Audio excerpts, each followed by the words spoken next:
លោកឡាវស៊ឺលៀតបានដាក់ពាក្យមកកម្មវិធីមនុស្សធម៌នេះមិនមែនជាសុបិនដើម្បីប្រកាសស្វែងរកអ្នកម្ដាយឈ្មោះកាំងមួយស៊ឺបងស្រីទី1ឈ្មោះឡាវអៀវភៀវបងប្រុសទី2ឈ្មោះឡាវស៊ឺឆុងបងស្រីទី4ឈ្មោះឡាវអៀវហួង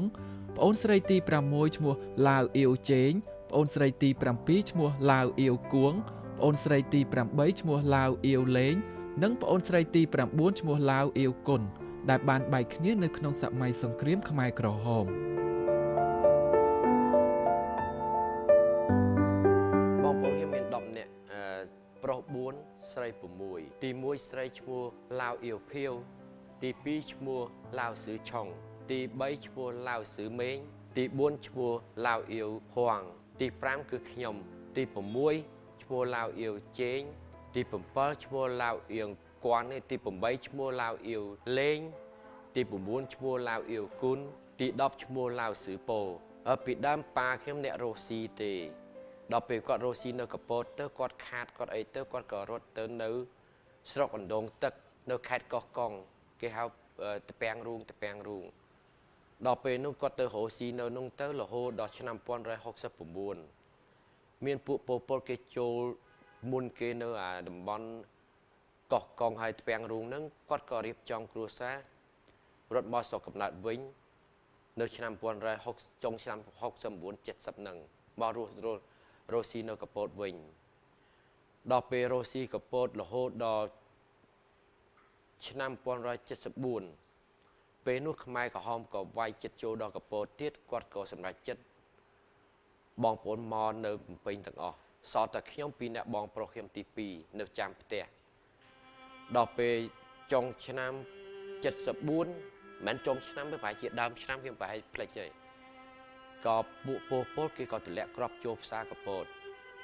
ពេលនោះក៏បានត្រូវបងប្រុសខ្ញុំដែរក៏ស្លាប់ទៅបងខ្ញុំឈ្មោះឡាវស៊ឺមេងគាត់ក៏ស្លាប់ទៅដល់ស្លាប់ទៅខ្ញុំអស់ជំរឿសខ្ញុំក៏ត្រឡប់មកភ្នំពេញពេលមកដល់ភ្នំពេញ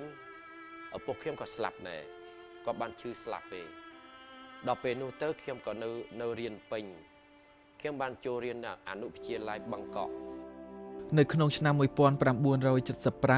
ក្រុមគ្រួសាររបស់លោកឡាវស៊ឺលៀតត្រូវបានគេជម្លៀសចេញពីក្រុងភ្នំពេញ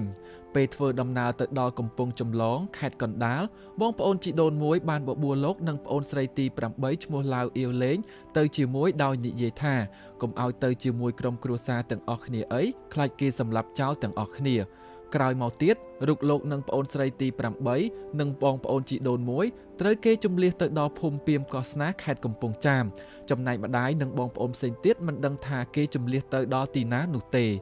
រូបលោកត្រូវបានពួកប៉ុលពតឲ្យចូលធ្វើការនៅក្នុងកងចល័តផ្សេងពីប្អូនស្រីនិងបងប្អូនជីដូនមួយដែលជាមូលហេតុធ្វើឲ្យរូបលោកបែកបាក់ពីក្រុមគ្រួសារមកដល់សពថ្ងៃនេះការខ្ញុំពីតូចជួបជុំគ្នាឲ្យតែថ្ងៃសៅរ៍ថ្ងៃអាទិត្យឡើងគាត់តែងតែដាំបបរស្បែកខៀវយើងហ្នឹងឲ្យទាំងអស់គ្នាញ៉ាំហើយគាត់ដាំហើយគាត់តាមមកទាំងអស់គ្នាមកញ៉ាំអាហ្នឹងត្រជាក់ហើយពេលគាត់ដាំហ្នឹងជួនកាលគាត់ដាក់អាតាំងហ៊ុនតិចទៅហើយជួនកាលខ្ញុំអាសារលឹកប្រពន្ធខ្ញុំហេខ្ញុំដូចនឹកញ៉ាំអាបបរពឹងអែមស្បែកខៀវគេថាធ្វើយ៉ាងម៉េចខ្ញុំថាហ្នឹងខ្ញុំចាំតាមដៃខ្ញុំឲ្យទៅពេលទន្លេថ្ងៃសៅរ៍គាត់ច្រើនដាំឲ្យញ៉ាំបងប្អូនឲ្យញ៉ាំត្រជាក់ហើយប្រពន្ធខ្ញុំគាត់ក៏ធ្វើឲ្យញ៉ាំទៅបើបងស្រីខ្ញុំឡាវអៀវភៀវហ្នឹងអនុស្សាវរីយ៍ពេលដែលខ្ញុំសុំគាត់ទៅមើលកូនម្ដងគាត់តែងថាណែបើហែងចង់ទៅមើលកូនតោះតែឯងជូតផ្ទះសិនបានមានសិទ្ធិទៅមើលកូនពេលហ្នឹងឯងដែលខ្ញុំចាំគាត់មួយជីវិតហើយពេលចង់គេងត្រូវតែរៀនសិនមើលសភៅសិនអញ្ចឹងដល់ពេលកាលពីទូហ្នឹងខ្ញុំរៀនបកែដល់ជាមួយបងស្រីទៀតគាត់មានការអនុស្សាវរីយ៍ដូចយើងពីក្មេងយើងមិនដូចថាមិនចាំអីទាំងអស់ហ្នឹងណាគាត់ថាយើងប្រឡែងគ្នាលេងយើងអីទៅហើយដល់ពេលចំនួននោះចំនួនពីដើមយើងមិនមែនដូចក្មេងសម័យឥឡូវទេដូចថាគាត់តែលេងជាមួយគ្នាអីជាមួយគ្នាទៅអនុស្សាវរីយ៍វាមិនមានប្រមាណទេហើយណាមួយការទៅរស់ស៊ីនៅកោះកុងហ្នឹងប៉ាខ្ញុំក៏ច្រើននាំខ្ញុំទៅមុនគេហើយបងប្អូនស្រីអីទាំងអស់នៅកពតហើយខ្ញុំទៅនៅដងទឹកហ្នឹងមុនគេបងប្អូនខ្ញុំមិននៅទាំងអស់ទេខ្ញុំនៅឆ្ងាយ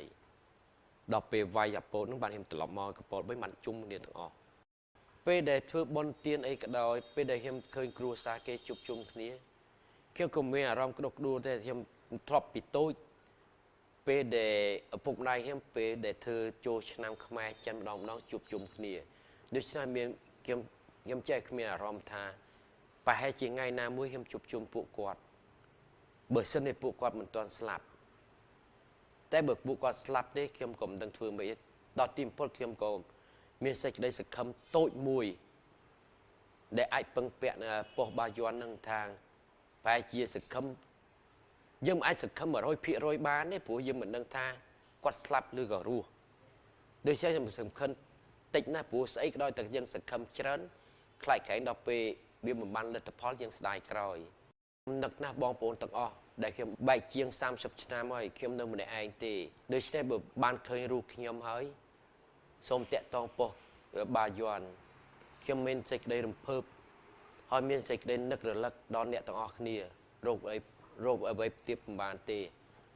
ហើយខ្ញុំសូមអរគុណប៉ុស្តិ៍បាយ័នជាទីបំផុតរោគអ្វីព្រៀបផ្ទឹមមិនបានទេហើយខ្ញុំសង្ឃឹមថាថ្ងៃណាមួយខ្ញុំនឹងបានជួបអ្នកទាំងអស់គ្នាបើសិនជាអ្នកទាំងអស់គ្នាមិនទាន់ស្លាប់កម្មវិធីមនុស្សធម៌នេះមិនមែនជាសុបិនសូមប្រកាសស្វែងរកលោកយាយកាំងមួយស៊ឺលោកស្រីឡាវអៀវភៀវលោកឡាវស៊ឺឆុងលោកស្រីឡាវអៀវហួងលោកស្រីឡាវអៀវជេងលោកស្រីឡាវអៀវគួងលោកស្រីឡាវអៀវលេងនិងលោកស្រីឡាវអៀវគុណប្រសិនបើក្រុមគ្រួសាររបស់លោកឡាវស៊ឺលៀតដែលមានដំណើររឿងដូចឬទស្សនិកជនបានឮដំណឹងប្រកាសស្វែងរកនេះសូមទំនាក់ទំនងមកកម្មវិធីមនុស្សធម៌នេះមិនមែនជាសុបិនតាមរយៈទូរស័ព្ទលេខ0975 097 097ឬមកទំនាក់ទំនងដោយផ្ទាល់នៅអគ្គនាយកដ្ឋានវិទ្យុនិងទូរទស្សន៍បាយ័ន